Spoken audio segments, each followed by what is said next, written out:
안녕하세요. 저는 올해 30대 중반의 남자입니다. 지금까지 살아오면서 행복했던 순간이 단 한 번도 없었다고 말할 수 있는데요. 그런데 얼마 전 저희 집에 아주 큰 사건이 일어나고 나서부터 제 인생은 행복해졌습니다. 다들 저의 이야기를 들으시면 깜짝 놀라실 텐데요. 저도 이렇게 글을 쓰면서 일어난 일들이 한 번에 파노라마처럼 지나가니까 기분이 묘합니다. 집안 이야기라 조심스럽긴 하지만 그래도 저 같은 사람도 행복할 수 있다는 걸 말하고 싶었어요. 저는 어렸을 때 금슬이 좋은 부모님 밑에서 자랐습니다. 외동아들이다 보니 부모님의 사랑은 제가 다 받았죠. 하고 싶은 거, 먹고 싶은 거 다 사주면서 아낌없이 지원해 주셨고, 부모님도 사이가 좋으시니까 늘 가족들과 보내는 시간이 제일 행복했어요. 초등학생이었는데도 불구하고 부모님을 보면서 이런 부부가 되고 싶다고 생각할 정도였으니 말이죠. 아버지는 정말 이상적인 분이셨습니다. 상상 속에서만 존재할 것 같은 다정하고 듬직한 아버지 말이죠. 늘 아들이었던 제게 가장 친한 친구가 되어주셨습니다. 주말만 되면 저희 집은 셋이서 공원에 산책이나 소풍을 갔어요. 그럴 때마다 아버지와 같이 야구도 하고 배드민턴도 치면서 즐거운 시간을 보냈습니다. 제 인생에서 가장 존경하는 사람이 아버지라고 입이 닳도록 말할 정도였죠. 이렇게 행복한 인생이 계속될 줄 알았습니다. 금슬 좋은 부모님 밑에서 자라 성인이 되면 제 아내와 함께 더 북적북적한 가족을 만들 줄 알았죠. 하지만 역시나 인생은 제 뜻대로 흘러가지 않더라고요. 어머니가 친구분들과 함께 여행을 가시느라 집에 며칠간 오지 않으셨어요. 자기 전까지 어머니와 통화를 하고 아버지와 같이 야식을 먹으며 즐거운 시간을 보냈습니다. 그리고 항상 제 방과 안방이 분리가 되어 있어서 혼자 잤는데, 어머니가 여행을 가면 안방에서 아버지 옆에 잘 수 있어요. TV도 있고 침대도 넓을 뿐만 아니라 아버지와 함께 잘 수 있으니 어머니가 여행을 가는 날은 제가 안방에서 자는 날입니다. 그날도 안방에서 아버지와 같이 잠이 들었죠. 그런데 새벽이었습니다. 왠지 옆자리가 허전해서 눈을 뜨니 아버지가 안 계시더라고요. 시간은 새벽 3시 정도 되었습니다. 그런데 방문 밑으로 불빛이 들어오는데 거실에 불이 켜져 있는 것 같더라고요. 그리고 밖에서 대화 소리 비슷한 게 들리는 걸로 봐서는 아버지가 밖에 계신 것 같았습니다. 저는 조심스레 안방문을 열고 거실을 보았는데, 저는 그 모습을 아직도 잊지 못해요.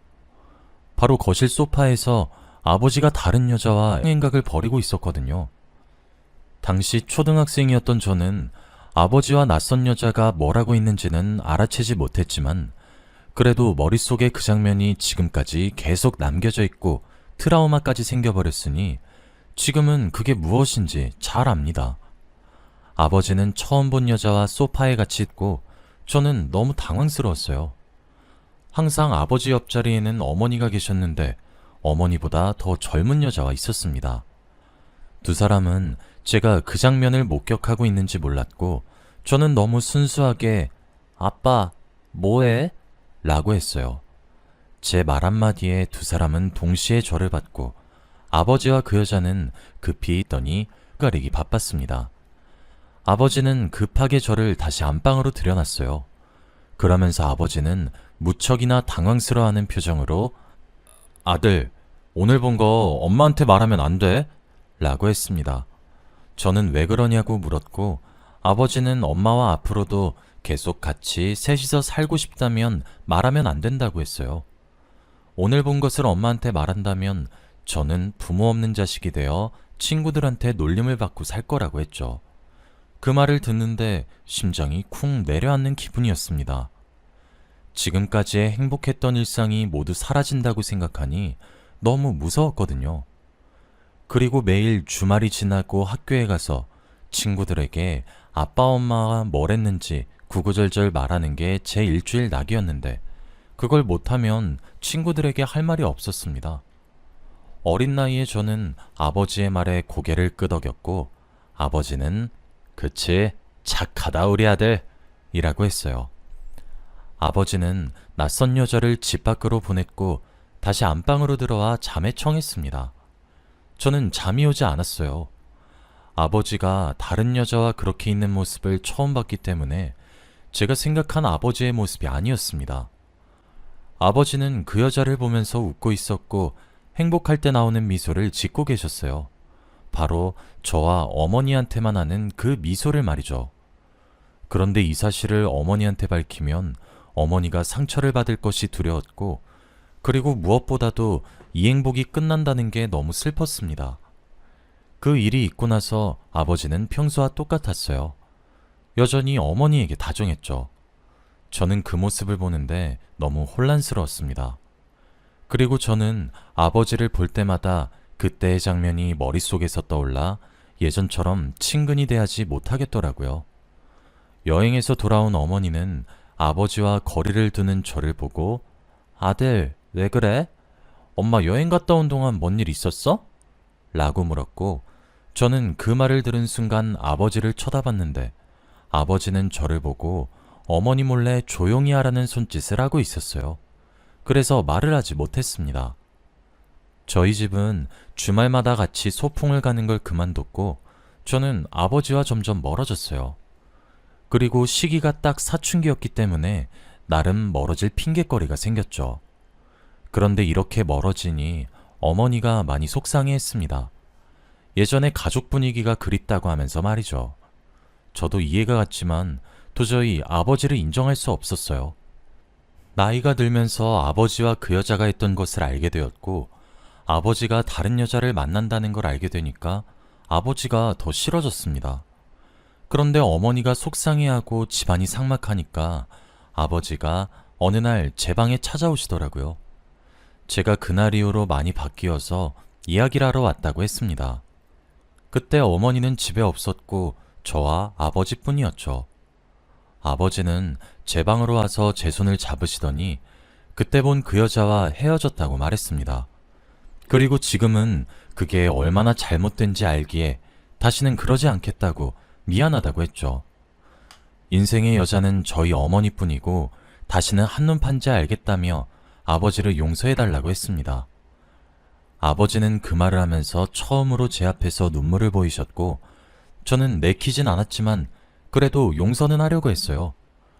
아버지는 다른 여자를 만나면서 어머니가 얼마나 소중한 존재인지 알았다고 했습니다. 다시는 그런 짓 하지 않을 테니 믿어달라고 했죠. 그렇게 그 일이 있고 나서 몇 년 만에 아버지와 진솔한 대화를 했고, 그래도 상황은 전부 다 나아졌습니다. 그래도 예전에는 아버지가 마냥 싫었다면 아버지의 사과를 받고 나서는 조금 이해해보려는 노력은 했어요. 그렇게 저는 조금 더 아버지와 친해질 수 있게 되었습니다. 하루 종일 말을 한마디도 안 했다면 지금은 용건 정도는 물어볼 수 있는 사이가 되었죠. 그리고 저는 성인이 되었습니다.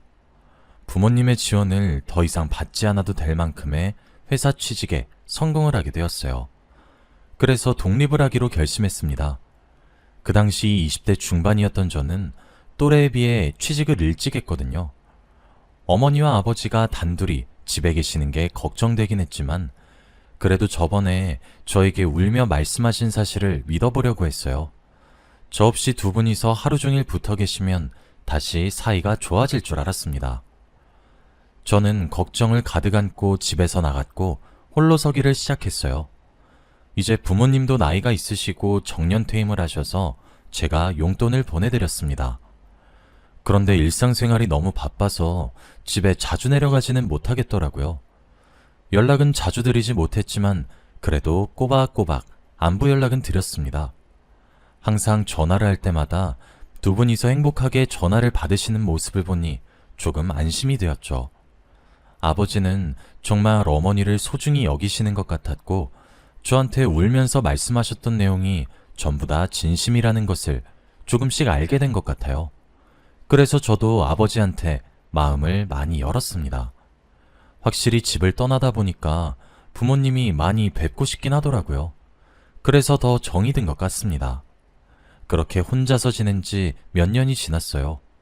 그동안 두 분은 여전히 잘 지내셨고 저도 부모님과 사이가 좋았죠. 다시 예전처럼 돌아가는 줄 알았습니다. 그런데 이렇게 행복하려고 하는 순간에 불행이 시작되더라고요. 정말 사람은 한 치 앞도 모른다는 게 맞는 말 같습니다. 저희 어머니가 암에 걸리실 줄은 꿈에도 몰랐거든요. 저희 집안에는 암에 걸리신 분이 단 한 분도 없습니다. 그래서 항상 TV나 영화에 나오는 건 다 저희와 상관없는 줄 알았어요. 그런데 그건 저의 착각이었습니다. 어머니가 위암에 걸리셨거든요. 최근 들어서 안색이 좋지 않으신 이유가 바로 그것 때문이었습니다. 저는 그 소식을 듣고 정말 하늘이 무너지는 줄 알았어요. 잘못하다가는 어머니를 잃을 수도 있겠다는 생각이 들었거든요. 어머니는 항암 치료를 받으면서 한동안 병원에 입원하셔야 했고, 저는 급히 고향으로 내려갔습니다. 저는 월차를 내거나 출퇴근을 병원에서 하며 살았죠. 아버지는 매일같이 나가서 꽃을 사오셨고, 어머니가 해달라는 걸 다 해줬어요. 저희가 병원 신세도 오래 지고 가족들끼리 사이가 좋으니까 같은 병실에 있던 다른 환자분들이 부러워하시더라고요. 특히 아버지를 보면서 저런 애처가가 없다고 다들 자기 남편들과 비교를 했습니다. 어머니는 기분이 잔뜩 좋아지셨고 저도 그 모습을 보니까 흐뭇하더라고요. 어머니가 입원하신 지 한 달 정도 되었을 때였습니다. 6인실을 쓰다 보니까 저희 병실에 오는 외부인이 어떤 환자의 가족인지 다 알아요. 얼굴도 자주 보기도 했고 이야기도 많이 나누니 말이죠. 그런데 그날은 한 여자와 남자아이가 들어왔습니다. 그 여자 얼굴을 보는데 왠지 모르게 낯이 익더라고요. 누군지 알아차리기도 전에 그 여자는 아들로 보이는 남자아이의 손을 잡고 저희 침대로 성큼성큼 걸어왔고 대뜸 아버지의 뺨을 내리쳤습니다. 그 병실에 있던 사람들이 하나같이 놀랐죠. 그 여자는 뺨을 때리고 말을 이어나갔습니다. 야, 이 미친놈아. 어제 온다며. 네 아들 계속 아빠 찾는 거 안 보이니? 네가 이러고도 애 아빠야? 애 안 볼 거면 양육비라도 보내던가. 너 진짜 내가 고소할 거야. 그리고 저기요. 얼른 이 새끼랑 이혼하세요.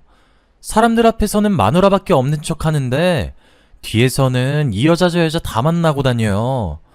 우리 아들도 이 새끼야. 아버지는 그 여자의 말을 듣고 아니라고 말을 못하고 있었습니다. 어머니는 동공이 미친 듯이 흔들렸죠.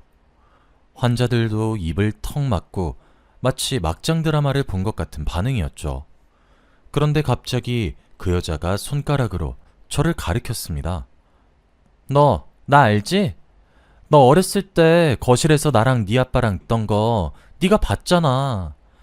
순간 머릿속에서 그 장면이 스쳐 지나갔고 그 여자가 그때 그 여자라는 것을 알 수 있었습니다. 왠지 모르게 낯이 익었던 이유가 바로 이것 때문이었죠. 아버지는 그 여자의 손목을 끌고 병실을 나갔고 병실에는 정적이 흘렀습니다.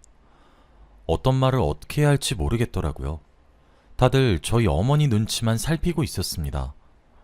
어머니는 정말 힘들어했고 머리가 터질 것처럼 보이더라고요. 아버지는 며칠 동안이나 들어오지 않았습니다. 연락을 해도 받지 않았죠. 어머니는 그동안 몸이 더 안 좋아졌습니다. 그래도 그 여자가 나타나기 전까지는 조만간 퇴원을 해도 될 만큼 많이 나아지셨어요. 그런데 그 여자가 나타나고 나서부터는 항암 치료도 제대로 안 받으시려고 하고 사는데 의지가 없어 보였죠. 그 모습을 옆에서 지켜보는데 제가 다 힘들었습니다. 그런데 어느 날 새벽이었어요. 아버지의 빈자리를 대신해서 제가 어머니를 간호하는데 자고 있었습니다. 저는 어머니 침대 밑에 간이 침대에서 자고 있었죠. 그런데 갑자기 어머니가 흐느끼는 소리가 들렸습니다. 저는 계속 자는 척을 하고 있었는데 갑자기 어머니가 제 머리를 쓰다듬으면서 아이고 불쌍한 내 새끼. 그 상처를 계속 끙끙 앓고 있었나 보네. 난 우리 아들 지키려고 모른 척 한 거였는데 라는 말을 했습니다. 어머니는 그 말을 하면서 한 30분은 더 우셨고 저도 눈에서 눈물이 맺히더라고요. 어머니의 말을 들어보니 아버지가 불륜을 저지르고 계셨던 것을 알고 계셨습니다. 그런데 저를 아빠 없는 아이로 키우고 싶지 않아서 참았다고 해요. 제가 알고 있는 것으로 모자라 그 장면을 목격했다는 건 죽어도 몰랐다고 했죠. 저는 어머니가 상처받는 게 무서워서 몇 년간 혼자 비밀을 간직하고 있었는데 어머니는 저를 위해 숨기고 있었다는 사실을 알게 되니까 눈물이 미친 듯이 나더라고요. 정말 이를 꽉 깨물고 울음을 참았습니다. 그리고 며칠 뒤 아버지가 병실에 뚜벅뚜벅 걸어오셨어요. 그동안 어디서 뭐라고 오신 건지 얼굴이 많이 안 좋아지셨더라고요. 다크서클도 턱 끝까지 내려왔고 살도 많이 빠졌습니다. 그런데 들어오시자마자 어머니 앞에 무릎을 꿇었어요. 보는 눈도 많았는데 갑자기 무릎을 꿇은 채로 펑펑 우셨습니다. 정말 잘못했다는 말과 한 번의 실수였다는 핑계를 늘어놓으셨죠. 그 여자와 잘 정리했다고 했고 그 뒤로는 단 한 번도 여자를 만난 적이 없대요. 저 여자를 만나면서 어머니의 소중함을 알았다고 했죠. 어머니는 믿지 않는 듯한 표정을 지은 채로 무시했습니다. 결국 제가 아버지를 일으켜드렸죠. 아버지가 그 여자와 불륜을 일으킨 것은 알았지만 아이까지 있는 줄은 몰랐어요. 그 부분이 많이 충격적이긴 하지만 아버지가 정신을 차린 줄 알았습니다. 어머니는 아버지를 아예 투명인간 취급을 하셨어요. 아버지는 어떻게든 어머니의 마음을 돌리기 위해 열심히 간호를 했습니다. 그렇게 한 2주 정도 한 것 같아요. 처음보다는 어머니의 마음이 많이 돌아간 것 같았죠. 다들 이제 정말 아버지가 정신을 차린 줄 알았습니다. 지극정성으로 어머니의 마음을 돌리기 위해 애원하고 있었거든요. 그런데 다들 아버지의 그런 모습을 보고 속을 뻔했습니다.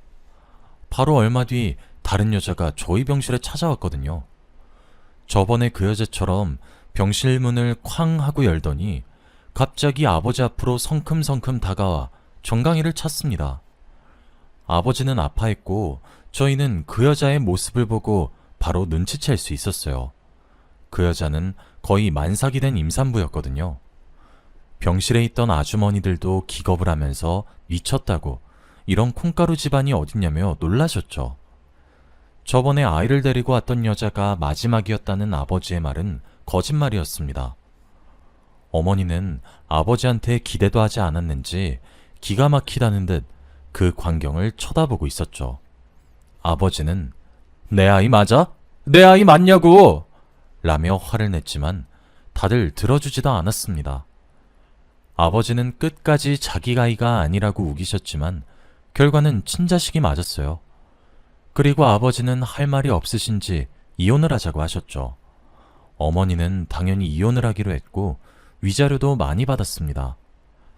아이를 데리고 온 여자도 유전자 검사를 해서 아버지의 친자식인 증거를 받았고 임신한 여자의 뱃속에 있는 아이도 친자식이 맞다는 결과지가 있어서 승소하는 것이 쉬웠어요. 어머니는 한 번이 어렵지 두 번, 세 번은 쉽다며 아버지의 불륜을 알고 나서부터 이미 사랑은 없었다고 합니다. 그런데 이렇게 아이까지 만들어 올 줄은 꿈에도 몰랐대요. 저도 아버지가 낯선 여자와 그 짓을 하고 있는 것을 본 순간부터 아버지에 대한 애정도 없었으니 정을 떼기도 쉬웠습니다. 어머니는 아버지와 이혼을 하고 몸이 더 좋아졌어요.